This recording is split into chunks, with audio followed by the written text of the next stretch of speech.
السلام عليكم. ان شاء الله كامل تكونوا بخير وتكونوا في صحه جيده يا رب. ان شاء الله تلقاكم هذا الفيديو كامل بخير وفي احسن الاحوال. اليوم ان شاء الله جبت لكم سوفلي بسيط بمقادير موجوده كامل في كل دار، يعني غير بمقادير بسيطه تقدري تفرحي روحك وولادك بسوفلي يجي خفيف ريشه. ما عليك غير تبعيني ان شاء الله. اذا لهذه الوصفه عندي كاس ونص تاع حليب، تقدري تعوضيه بالماء لكن بالحليب راح يجيك خفيف. اذا قلنا كاس ونص، هاوليك نص، يعني كاس ونص. عندنا ملعقه كبيره هكذا تاع خميره فوريه، عندنا ملعقه تاع سكر، عندنا تقريبا 4 كاس تاع زيت، عندنا بايات تاع بيضه هكذا، والصفار راح نستعملوه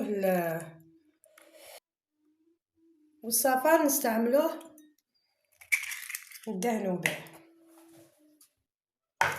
نخلطوا هذه المقادير جيدا. عندنا الملح ونبداو نضيفوه في الفرينه حتى نحصلوا على عجينه تكون طريه، ما تكونش حاكمه روحها بزاف. بسم الله. اذا نبداو نضيفوا في الفرينه بالتدريج حتى نحصلوا على عجينه تكون يعني طريه. وهذا العجين، هاد لاباط اللي ندير فيها هي لا باز تاع كاع المعجنات اللي نخدموا بهم، يعني مقادير بسيطه موجوده في كل دار.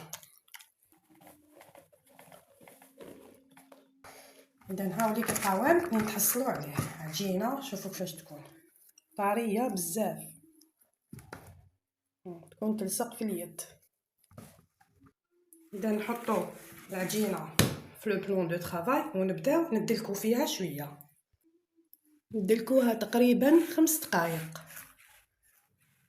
انا قلت لكم ندلكوها تقريبا 5 دقائق. لصقت لك شويه عاوني روحك بشويه تاع فرينه. اذا هاي ليك العجينه، شوفوا كيفاش راهي رطبه وطريه. نحطوها في الغيسيبيون ونخلوها حتى يتضاعف الحجم تاعها. نغطوها نولي لكم ان شاء الله بعد ما تختمر.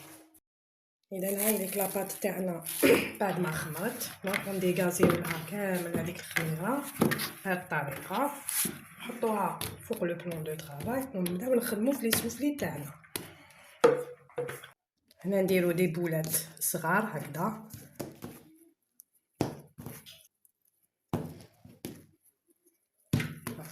سيي ديريهم كامل نفس الحجم.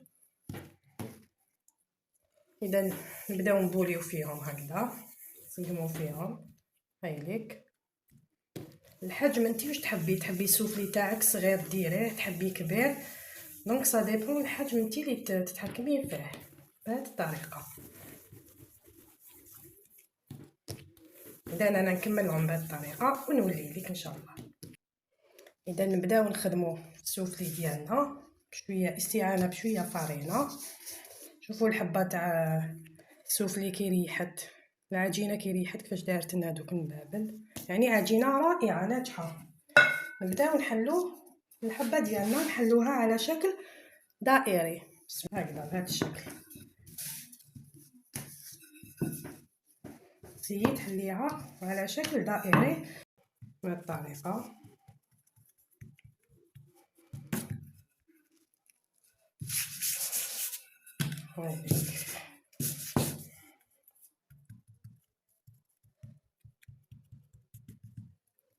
هذه فرماج تاع بورسيون تاع الحبه، يعني بحاجه عاديه بسيطه تقدري ديري، يعني ديري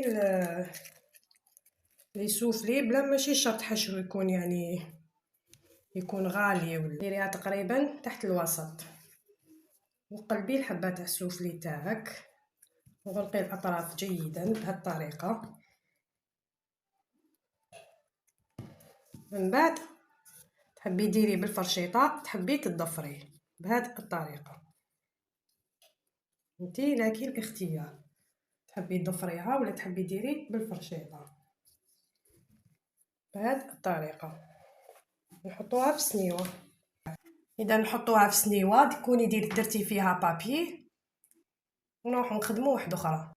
اذا نفتحوها على شكل دائري، استعيني بشويه فرينه هكذا.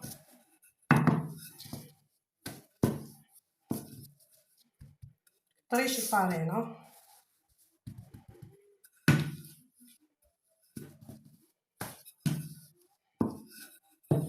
بهذه الطريقه.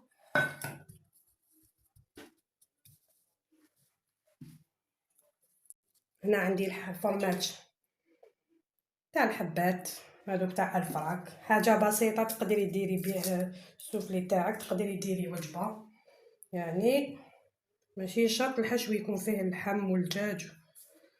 اذا هكذا ونقلب هنايا، نقلب نغلق الاطراف، ندير يدي في صبعي في الفرينه ونغلق الاطراف جيدا هكذا حتى بلا لومول تقدري ديري بلا هذاك لومول. اذا ونطفر بهذه الطريقه وهكذا ان شاء الله برك تكون واضحه. نغلقيه مليح كيما تقدري تفتحيهم غير بيدك بهذه الطريقه. يعني حنا نسيو نسهلوها عليكم قد ما نقدروا هكذا غير بهذه الطريقه بشكل دائري. حطي الفرماج تاعك يكون تحت النص هكذا، قلبي الحبه تاعك، غلقي الاطراف، تجبدي عندك غلقي كامل الاطراف وبداي تضفري فيها هكذا باش نسدو كامل هذوك الفتحات اللي يقدروا يخرجوا لنا الفرماج ويفتحوا لنا الحبه تاع السوفلي تاعنا. هذه ابسط طريقه ممكن ديريها وتجيك حبه سوفلي يعني ما شاء الله.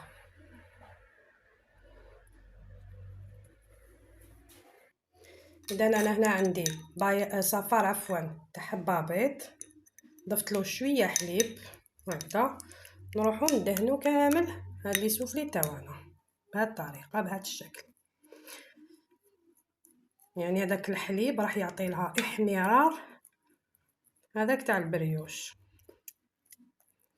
بهذه الطريقه. هنا عندي سانوج، تحبي تضيفي خليط بين سانوج والجلجلان كيما تحبي يعني قضيه ذوق. اذا انا ندير لهم الجلجلان تاعي ونخليهم يريحوا مده 10 دقائق. كوني سخنتي الفوغ من قبل ودخليهم يطيبوا كي يحمروا لك من تحت رشعلي لهم من الفوق. اذا هامليك لي سوفلي تاعنا بعد ما ارتاحوا نروحوا نحطوهم يطيبوا ونعاود نوريهم لكم ان شاء الله كي يطيبوا. اذا شوفي السوفلي تاعنا كيفاش طابوا يعني يجوا ما شاء الله. شوفي كيفاش حمرناهم، حمريهم مليح من الفوق، خليهم ياخذوا تحميره مليحه من الفوق من بعد نحيهم. اذا هامليك السوفلي تاعنا، نفتح لك حبه تشوفيها من الداخل يعني شوفي الفرماج هذا كيفاش راهو يذوب، يجي رائعين خفاف خفاف ما تقدريش ميم با ترفديهم. نوري لك برك الداخل كيفاش يجوا يعني فارغين، شوفي هما راهم مسخونين الامانه ما قدرتش نرفدهم. هامليك الداخل كيفاش يجوا فارغين وهذاك الفرماج كيفاش يجي دايب. وانتيا يعني احشيهم الداخل اي حشو حبيته هذاك يرجع ليك. انا درت لك حاجه بسيطه اللي تقدري ديريها ولا انسان يكون يعني ماشي قادر، الله غالب انا نعرفو كامل الظروف، ديري بابسط الاشياء يعني حاجه تفرحي بها روحك وعائلتك. نتمنى ان شاء الله الوصفه تاع اليوم تكون عجبتكم وتشاركوها مع احبابكم، تعتمدوها في رمضان لانها وصفه عجينه رائعه. ومع السلامه.